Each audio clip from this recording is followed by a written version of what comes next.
नमस्कार दोस्तों, आप सबका हार्दिक स्वागत है आपका प्यारा channel A to Z study point पर। आज हम क्लास लेके आए हुए हैं। सीटेट में जो क्वेश्चन पूछे जाते हैं तो क्वेश्चन कहाँ से पूछा जा रहा है, हम लोग असमंजस में पड़ जाते हैं। और हम लोग करते हैं क्या, विभिन्न प्रकार के नोट्स की तैयारी करते हैं, विभिन्न प्रकार के यूट्यूब चैनल पर देखते हैं कि कहाँ से क्वेश्चन पूछा जाता है, कैसा क्वेश्चन पूछा जा रहा है। लेकिन हम इस चीज़ में हम फंस जाते हैं कि आखिर क्वेश्चन कहाँ से निकालेंगे। जैसे आज की हम चर्चा करेंगे EVS से, तो EVS में पेपर 1 रहे या पेपर 2 रहे, तो हम सर्वप्रथम पेपर 1 की चर्चा करेंगे और उसके बाद पेपर 2 की चर्चा करेंगे। तो क्वेश्चन कहाँ से कैसे पूछा जा रहा है उसके बारे में हम अध्ययन करेंगे बारी बारी से। तो चलते हैं स्क्रीन के बोर्ड पर। प्यारे दोस्तों, आप देख रहे हैं कि मैथ क्वेश्चन आपका सीटेट में कौन कौन सा पेपर रहता है। तो सीटेट एग्जाम में हम पहला रहता है मैथ रहता है, उसके बाद EVS है, उसका CDP है, उसके बाद हिंदी और उसके बाद इंग्लिश है। यही तो 5 पेपर का हम लोग एग्जाम लिखते हैं। और टोटल कितने हैं, अंक रहता है कितना, 150 रहते हैं। और समय भी कितना रहता है, 150 मिनट का समय दिया जाता है। लेकिन दोस्तों ध्यान रहे कि मैथ में क्वेश्चन कितने पूछे जाते हैं। तो मैथ में क्वेश्चन 30 अंक यानी 30 नंबर के पूछे जाते हैं। EVS में भी 30 नंबर से पूछे जाते हैं और CDP में भी 30 नंबर से पूछे जाते हैं। और हिंदी में 30 नंबर से 30 क्वेश्चन पूछे जाते हैं और इंग्लिश में भी 30 क्वेश्चन 30 नंबर से पूछे जाते हैं। लेकिन नंबर का बंटवारा किस तरह किया जाता है, इसको पहले हम देखते हैं। मैथ में देखते हैं CDP जो होता है, CDP, तो CDP से 15 क्वेश्चन रहते हैं और आपका मैथ बुक से 15 क्वेश्चन रहते हैं। इस चीज़ को आप जान रहे हैं। कुल मिला के 30 अंक दिया जाता है। उसी तरह EVS से रहता है CDP से क्वेश्चन आपका 15 रहता है और उसके बाद बुक से आपका रहता है, जिसको टेट से पूछते हैं, तो ये आपका 15 क्वेश्चन रहता है और कुल मिला के इसमें 30 अंक रहता है। वही बात करें CDP में ये 30 नंबर का 30 नंबर रहता है, इसमें कोई बदलाव नहीं होता है। अब यहाँ से बात करें हिंदी में, तो हिंदी में CDP में क्या रहता है, 15 क्वेश्चन रहते हैं 15 अंक का। और यहाँ बुक से आपके पूछे जाते हैं टेट से 15 नंबर का, तो कुल मिला के आपका 30 नंबर होता है। और इंग्लिश में है तो ये भी CDP क्वेश्चन पूछा जाता है 15 नंबर का। और आपका इंग्लिश हो, ग्रामर हो, किसी भी टॉपिक से है तो ये आपका टेट बुक से आपका दिया जाता है 15 नंबर का। कुल मिला के देखते हैं 30 नंबर का। यानी CDP का जो क्वेश्चन रहता है वो 30 नंबर का पूछा जाता है, 30 अंक का रहता है। जो कि फर्स्ट पेपर जो होता है आपका CDP child and developed pedagogy जो पढ़ते हैं, तो उसमें से क्वेश्चन ये पूछा जाता है। तो दोस्तों ध्यान दीजिए कि जब यहाँ पर हम बात करें या CDP का यदि 15 नंबर, हम मान लिया मैथ में काफ़ी कमज़ोर हैं। अधिकतर कैंडिडेट का ये सवाल होता है कि हम मैथ में फेल कर गए, कितना नंबर आया, 10 नंबर आया, 6 नंबर आ गया, 12 नंबर आ गया, तो इस तरह से रीजन होता है। लेकिन हम समझ रहे हैं आप मैथ में काफ़ी कमज़ोर हैं, तो 15 नंबर को हम काट देते हैं। देखिए अभी पास करने के ट्रिक को बताएंगे कैसे आप अच्छी तरह से पास कर जाएंगे। तो ये देख रहे हैं आप मैथ में आप नहीं जान रहे, यानी मैथ का नंबर हम काट दिए, 15 नंबर आपका खत्म हो गया। अब ये CDP का क्वेश्चन कितना बच गया, CDP का क्वेश्चन आपका 15 बच गया। तो 15 क्वेश्चन में क्या करेंगे, 15 क्वेश्चन में कम से कम अगर आप बनाएंगे तो कितना बना लेंगे, हम कम से कम जोड़ते हैं तो कम से कम आप 12 क्वेश्चन को बना लेंगे, एकदम 12 क्वेश्चन बना लेंगे। और EVS में आपका जो क्वेश्चन है 15 है, तो इसमें आप 15 नहीं तो इसमें भी आप 12 क्वेश्चन को बना लेंगे। कम से कम हम जोड़ते हैं, 12 नंबर यहाँ से आपका निकल गया। उसके बाद यहाँ से आप कितना बनाएंगे, कम से कम हम जोड़ते हैं तो यहाँ कम से कम आपका है 8 क्वेश्चन यहाँ से आप बना सकते हैं। यानी 15 नंबर में 8 नंबर को लाइए तो कितना हो गया, 12 8 आपका कितना हो गया, 12 8 20 हो गया यहाँ पर। अब उसके बाद देखेंगे हिंदी CDP आपका 30 नंबर है, तो CDP में अधिकतर क्वेश्चन को उठा लिया जाता है नंबर को। यानी आपका यहाँ 30 नंबर है तो यहाँ पर आप क्या करेंगे, कम से कम हम नंबर जोड़ते हैं तो यहाँ आपका 20 नंबर यहाँ से आप उठा सकते हैं। यानी CDP में आप 30 में से 20 नंबर को आप उठा सकते हैं। 10 नंबर को हम मान लेते हैं, आप नहीं जानते हैं, आपका गलत हो गया हो, कोई दिक्कत नहीं है। अब हम बात करते हैं हिंदी का। हिंदी में 30 में जो 15 आपका है, तो यहाँ से आप हिंदी में इतना कमज़ोर नहीं है क्योंकि हमारी मातृभाषा हिंदी है। आप हिंदी तो अच्छी तरह से जान रहे हैं, तो इसमें कहीं कोई दिक्कत नहीं होना चाहिए। तो CDP में आप 15 में 15 नंबर ला सकते हैं। और उसके बाद बात करें ये बुक से 15 आपका है, तो यहाँ अभी आप 5 नंबर ला सकते हैं। तो 15 5 कितना हो गया, 20 नंबर आपका हो गया। और यहाँ पर बात करें इंग्लिश में तो 30 नंबर है। इंग्लिश आप नहीं जानते हैं, बिल्कुल नहीं जानते हैं, फिर भी अगर अंदाज से आप तुक्का भी लगाएंगे तो 15 नंबर जरूर आएंगे। तो यहाँ देखिए आपका नंबर कितना हो गया, 15 नंबर। तो ध्यान दीजिए अब नंबर मेरा काउंट कितना होता है। यहाँ पर देखिए आप यहाँ कितना लाए, 30 नंबर आपका आ गया यहाँ पर, यहाँ आपका हो गया 30 नंबर, यहाँ आपका हो गया 20 नंबर। उसके बाद यहाँ पर कितना लाए, 20 नंबर भी आप यहाँ पर ले आए और उसके बाद नंबर यहाँ कितना लाए 15 नंबर ले आए। तो यहाँ देखिए कितना है 30, 20 50, 20 70, 10 80 और 5 85 नंबर। देखिए यदि आपका 85 नंबर नॉर्मली आता है तो आप तो 82 नंबर में ही पास हो जाते हैं। तो आप फेल करने का डर कहाँ रहता है, कोई डर तो नहीं है। लेकिन इस चीज़ को हम समझते नहीं है। इस कैलकुलेशन को यदि हम समझ जाएंगे तो कोई भी कैंडिडेट फेल नहीं होते हैं। और कैंडिडेट जब फेल करते हैं कितने नंबर से, 2 नंबर 3 नंबर से ही अधिकतर कैंडिडेट फेल किए जा रहे हैं। तो आप जोड़ के देखिए, आपका 85 नंबर है, हम कम से कम जोड़ रहे हैं, फिर भी हम काट के देखते हैं, फिर भी आपका 82 नंबर में आप पास हो जाते हैं। अगर 90 नंबर भी आ गया तो वो भी काफ़ी अच्छा है। लेकिन हम कम से कम जोड़ते हैं, जो कि काफ़ी कमज़ोर कैंडिडेट हैं, जो कि बार बार एग्जाम लिख रहे हैं और कहते हैं आप तो परीक्षा फेल कर गए। तो दोस्तों आप देखें कि किस तरह से हम सीटेट में हम पास कर सकते हैं। नंबर का बंटवारा किस तरह किया जाता है, हम अपना पर्सनली एक्टिविटी को बता रहे हैं कि हम भी सीटेट एग्जाम लिखे थे।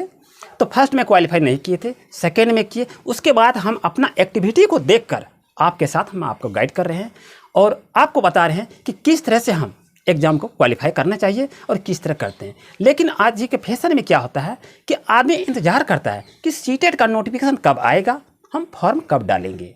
जैसे ही आया तो पहले आओ पहले पाओ का नियम लगा के आदमी क्या करता है, कैंडिडेट बहुत जल्द में से फॉर्म को अप्लाई करते हैं और पढ़ने के नाम पर वो ध्यान को ही हटा देते हैं। जब वो पढ़ने के नाम पर ध्यान को हटा देंगे और 2 4 5 वीडियो को देख लीजिएगा तो क्या आप पास कर जाइएगा। आप तो मूल मंत्र जो है इस चीज़ को तो आप समझ ही नहीं रहे हैं। इस चीज़ को जब तक आप समझिएगा कि नहीं कि नंबर का बंटवारा कहाँ से किया जाता है, कौन सब्जेक्ट में किस तरह से हम पास करते हैं, किस तरह फेल करते हैं, कहाँ से किस तरह से नंबर को अटैच किया जाता है, इस चीज़ को तो हम जान नहीं रहे हैं।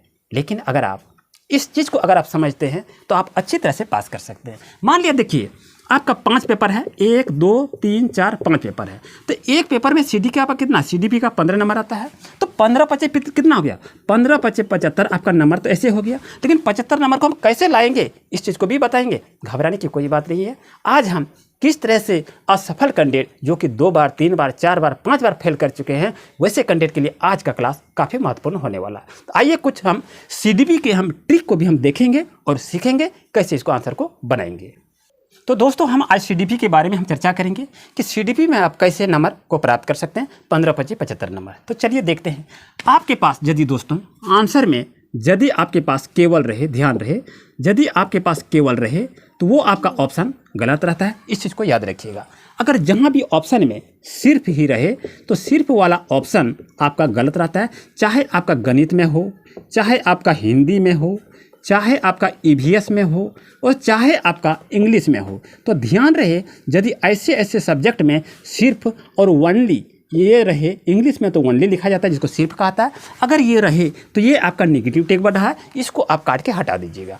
अब यहाँ बात करते हैं केवल। केवल यदि रहे, चाहे आप गणित में यदि केवल रहे, हिंदी में यदि केवल रहे, ईवीएस में यदि केवल रहे, इंग्लिश में यदि केवल रहे, तो आप क्या करेंगे, तो उसमें से आपको क्या करना है, वो निगेटिव वर्ड होता है उसको हटा दीजिएगा। इस चीज़ को आप ज़रूर से ज़रूर इसको याद रखेंगे। अब आते हैं तीसरा पॉइंट में। आप यहाँ देख लिए केवल, सिर्फ, और यदि इसमें रहे से ही, यदि आपके कोई भी ऑप्शन में से ही रहे तो वो भी आपका ऑप्शन गलत रहता है। इसको नेगेटिव वर्ड में काट दीजिएगा। इसको याद रखिए, केवल, सिर्फ, से ही रहे तो वो आपका नेगेटिव वर्ड होता है, इसको काट दीजिएगा। अब चौथा पॉइंट को क्या लेंगे, मैं ही। यदि यहाँ पर मैं ही रहे तो मैं ही यदि रहे तो आपका वो भी नेगेटिव वर्ड होता है, उसको भी आप काट दीजिएगा। नंबर आपका अच्छी तरह से, ये आंसर निगलेक्ट किस तरह आंसर को निकालेंगे उसके बारे में हम बताए हैं। अब यहाँ देखते हैं क्वेश्चन नंबर 5 में। अब यहाँ से रहे अटल, यदि अटल शब्द रहे ये भी आपका नेगेटिव वर्ड है, इसको हटा दीजिएगा। यदि आप ये पांचों को याद रख लेते हैं तो 25 नंबर आपका आ गया ऐसे ही क्वेश्चन में। यानी हम कम से कम जोड़ते हैं, 5 नंबर करके जोड़ते हैं तो 25 नंबर आना ही है। और ये आपका सीटेट पास करने का एक स्मार्ट ट्रिक है। इस ट्रिक को आप यूज करके देखिए तो कम से कम आपको सफलता अवश्य प्राप्त होगी। अब चलते हैं कि क्वेश्चन क्या है, कुछ पॉजिटिव टेक वर्ड से। दोस्तों यदि आपके ऑप्शन में हम पॉजिटिव पर आ गए हैं, अब पहले तो नेगेटिव बनाए, अब हम देख रहे हैं पॉजिटिव, यानी सही आंसर कैसे होता है। यदि आपके पास प्रोत्साहित ऑप्शन में रहे, प्रोत्साहित, यदि आपके पास प्रोत्साहित रहे तो ये आपका ऑप्शन सही रहता है, इसको याद रखें। और उसके बाद यदि अवसर रहे तो अवसर यदि रहे तो अवसर भी आपका क्या है, पॉजिटिव होता है। इस चीज़ को आप जरूर याद रखें। अब तीसरा क्वेश्चन क्या रहेगा, समावेशी। यदि समावेशी कक्षा की हम बात करें तो ये भी आपका पॉजिटिव टेक वर्ड होता है, ये इस चीज़ को आप याद जरूर रखें। और यदि इसमें से और क्या है, पर्यावरण से जुड़कर, यदि यहाँ कहा रहा है कि पर्यावरण से जुड़कर, तो ये भी आपका पॉजिटिव टेक वर्ड है, इसको जरूर से जरूर याद रखें। दोस्तों ये तो हम आपको पॉजिटिव टेक वर्ड के बारे में बताए, यदि इतने ही याद रख लेते हैं तो आपका काम तमाम हो जाएगा। लेकिन take word negative take word में और एक तो है, जहाँ पर नेगेटिव टेक वर्ड में ध्यान रहे, तो नेगेटिव टेक वर्ड में से आपका यदि याद करना रहे तो याद करना जहाँ पर रहे ये आपका नेगेटिव टेक वर्ड होता है, इसको काट दीजिएगा, ये आंसर नहीं होता है। उसके बाद होता है कंठस्थ करना। यदि कंठस्थ करने की बात जहाँ पर आवे तो वो भी आपका नेगेटिव टेक वर्ड है, उसको आप काट दीजिएगा। अब चलते हैं आज के क्लास में हम चर्चा करने जा रहे हैं कि ईवीएस में क्वेश्चन कहाँ से पूछे जाते हैं। दोस्तों आपको आश्चर्य जानकर होगा कि सीटेट ईवीएस में पेपर 1 दे रहे हैं, तो पेपर 1 की हम चर्चा कर रहे हैं और नेक्स्ट क्लास में पेपर 2 की चर्चा करेंगे। तो आपको बहुत गजब, बहुत हंसी भी आएगी कि सीटेट में भी ऐसा क्वेश्चन पूछा जाता है। आपको तो लगेगा बाप रे बाप, ऐसा क्वेश्चन पूछा जाता है, आप माथे पर हाथ रखिएगा। बिल्कुल, लेकिन घबराइएगा नहीं, थोड़ा सा बैठिए, थोड़ा सा समय दीजिए, आज का क्लास आपके लिए काफ़ी महत्वपूर्ण है। तो ये देख रहे हैं प्यारे दोस्तों, ये हमारी दुनिया, ये देख रहे हैं बुक आपको दिखाई दे रहा है, ये हमारी दुनिया है और ये क्लास 5 का है। ये क्या है, JCERT से है, पर्यावरण अध्ययन की पाठ्य पुस्तक है। इसी पुस्तक से सीटेट में एग्ज़ाम जो हो रहे हैं, एग्ज़ाम दे रहे हैं सीटेट का, तो इसी बुक से क्वेश्चन पूछे जा रहे हैं। तो कहाँ से क्वेश्चन पूछे जा रहे हैं, कभी आपने देखा इस बुक को उल्टा के? कभी नहीं देखे हैं। आप तो YouTube चैनल पर आप देख रहे हैं, कौन कौन सा चैनल है, कौन कौन सा हम वीडियो को देखेंगे कि अधिक अंक आएगा। लेकिन बेस को बनाइए ना, बेस को जब तक मजबूत नहीं करेंगे, कहाँ से क्वेश्चन को पूछा जाता है आप आंसर को नहीं निकाल सकते हैं। तो ये बुक जो देख रहे हैं, घबराने की कोई बात नहीं है। आप तो कहते होंगे ये तो बुक तो हम देख रहे हैं, लेकिन क्वेश्चन यहीं से पूछा जाता है। आइए चलिए देखते हैं। दोस्तों अगर आपके पास ये बुक है तो आप बुक को खोल लें और पेज नंबर 20 में हम अध्ययन करते हैं। तो वहाँ क्या दिया है, चीलबाज गिद्ध मनुष्य से 4 गुना ज़्यादा दूरी से देख पाते हैं। इस चीज़ से भी क्वेश्चन को पूछा जाता है, इस टॉपिक से। ये पेज नंबर हम 20 का अध्ययन कर रहे हैं दोस्तों, आपको बता रहे हैं। और उसके बाद देखेंगे आपका पेज नंबर 21 में। पेज नंबर 21 अगर आप खोलते हैं दोस्तों, तो इसमें आप देखेंगे उल्लू के बारे में दिया है। उल्लू के बारे में देखे हैं दोस्तों। आपसे मेरा रिक्वेस्ट है कि उल्लू को हम वैज्ञानिक नाम से क्या कहकर पुकारते हैं, कमेंट में जरूर करके आप भेजें। तो उल्लू से यहाँ संबंधित क्वेश्चन को पूछा जाता है। तो इसका क्वेश्चन क्या है कि दिन में जागने वाले जानवर, क्या कहता है, दिन में जागने वाले जानवर कुछ रंगों को देख पाते हैं, लेकिन रात में जागने वाले जानवर को हर चीज़ किस तरह का दिखाई देता है। यानी रात में जो जानवर जगते हैं, रात में जगने वाले जानवर जो होते हैं वो किस रंग को देखते हैं। तो रात में जगने वाले जो जानवर होते हैं सफ़ेद और काले ही दिखाई देते हैं। ये भी सीटेट में क्वेश्चन जो है वो पूछा गया है, सफ़ेद और काली दिखाई देते हैं, ये रंग का नाम है, इस चीज़ को याद रखें। सीटेट में क्वेश्चन एग्जाम जो हुआ है, आप जो लिखे होंगे कोई, तो इसमें से देखिए क्या था कि रात में जगने वाले जानवरों को कौन सा रंग दिखाई देता है। तो रात में जो भी जानवर हैं उसको कोई भी चीज़ को देखेगा तो वो सफ़ेद और काले ही दिखाई देता है। यहाँ से क्वेश्चन पूछा हुआ था और ये देख रहे हैं पेज नंबर 21 से था। इसमें दिया है कि दिन में जागने वाले जानवर कुछ रंगों को देख पाते हैं, लेकिन रात में जगने वाले जानवरों को हर चीज़ सफ़ेद और काली ही दिखाई देती है। तो इन जानवरों में से आप देख रहे हैं कि उल्लू भी रात में जगते हैं, बाघ भी हैं, शेर भी हैं। तो ये सभी का नाम इसमें से दोस्तों आता है। अब नेक्स्ट पेज पर ही देखेंगे, ये बिल्ली के बारे में दिया है। उसके बाद देखते हैं आपके स्तनधारी प्राणी से भी क्वेश्चन को पूछे जाते हैं। तो स्तनधारी प्राणी किसे कहते हैं कि वैसे प्राणी जिसका कान, ये कान जो देख रहे हैं, जिसका कान बाहर रहे वो स्तनधारी प्राणी कहते हैं। उसको क्या कहते हैं, स्तनधारी प्राणी कहते हैं। और जिसका कान ना रहे वो अंडे देते हैं। यहाँ से भी क्वेश्चन को पूछा जा रहा है।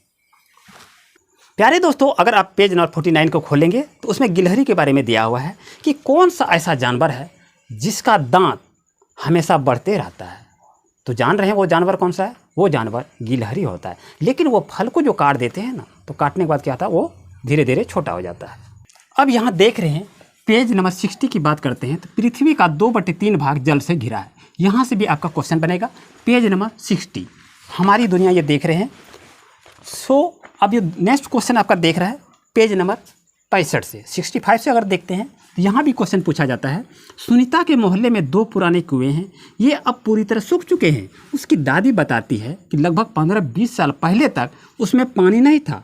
कुएं सूखने की वजह क्या हो सकती है? ये आपके इस तरह से रचित क्वेश्चन दिए जाते हैं।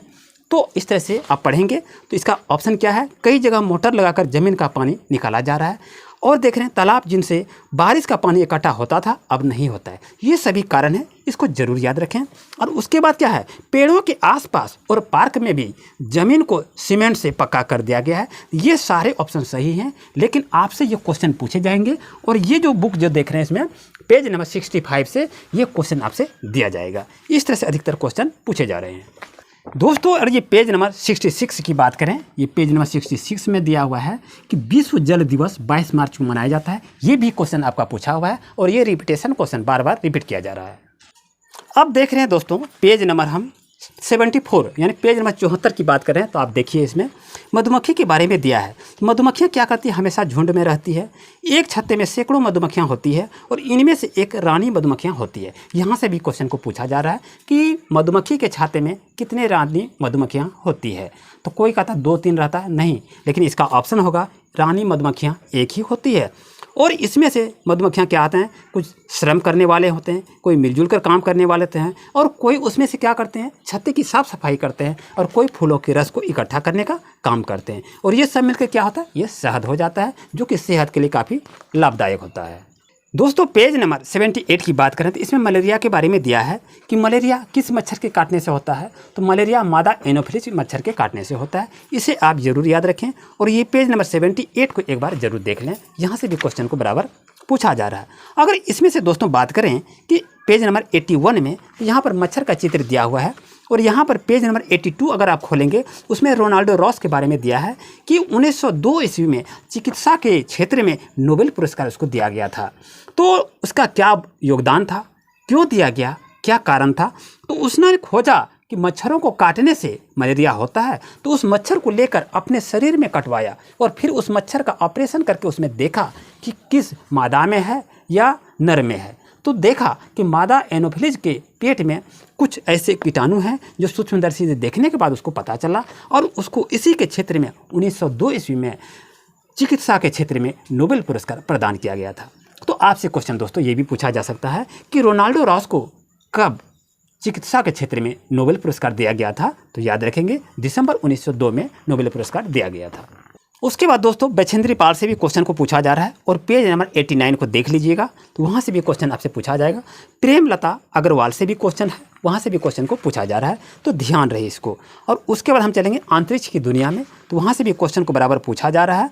और वहाँ से देखेंगे ग्लोब के बारे में, तो सुनीता विलियम्स की भारत की यात्रा जो की थी ये क्या था? वेट लिफ्टर था। यहाँ से भी क्वेश्चन को पूछा हुआ है, और ये पेज नंबर 92 है।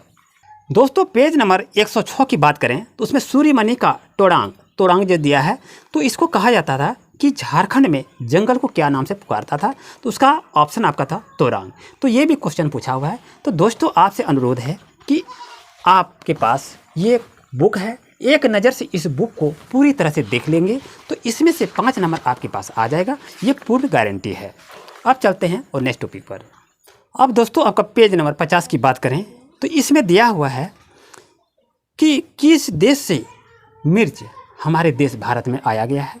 तो ये भी आपका क्वेश्चन सीटेट एग्जाम में पूछा गया है। कुछ साल पहले बाद में याद नहीं आई कि ये पौधे हमेशा यहाँ नहीं उगते थे, बल्कि ये तो किसी दूसरे जगह से यहाँ लाया गया है। पता है वो क्या है? वो आपका मिर्चिया है, जिसको चिली कहते हैं। मिर्च कहाँ से लाई गई? इसे पुर्तगाल देश के व्यापारी दक्षिण अमेरिका से लाए थे। तो मिर्चा कहाँ से लाया गया भारत में? तो दक्षिण अमेरिका से लाया गया है। यहाँ से भी क्वेश्चन को पूछा जाता है। और अब मिर्ची क्या हो गया? पूरे भारत में उगाने जाने लगा। और ये देखते हैं पेज नंबर 50 से मिर्चा वाला क्वेश्चन आपसे इसमें पूछा हुआ है। उम्मीद है दोस्तों अगर किसी तरह की कोई दिक्कत हो आप वीडियो के पाते ही कमेंट जरूर करें। अगर चैनल पर नए हैं तो सब्सक्राइब जरूर कर सकते हैं, कोई दिक्कत नहीं है। और अच्छी तरह से पढ़ें, किसी तरह कोई दिक्कत हो तो कमेंट करें। Thank you for watching my video.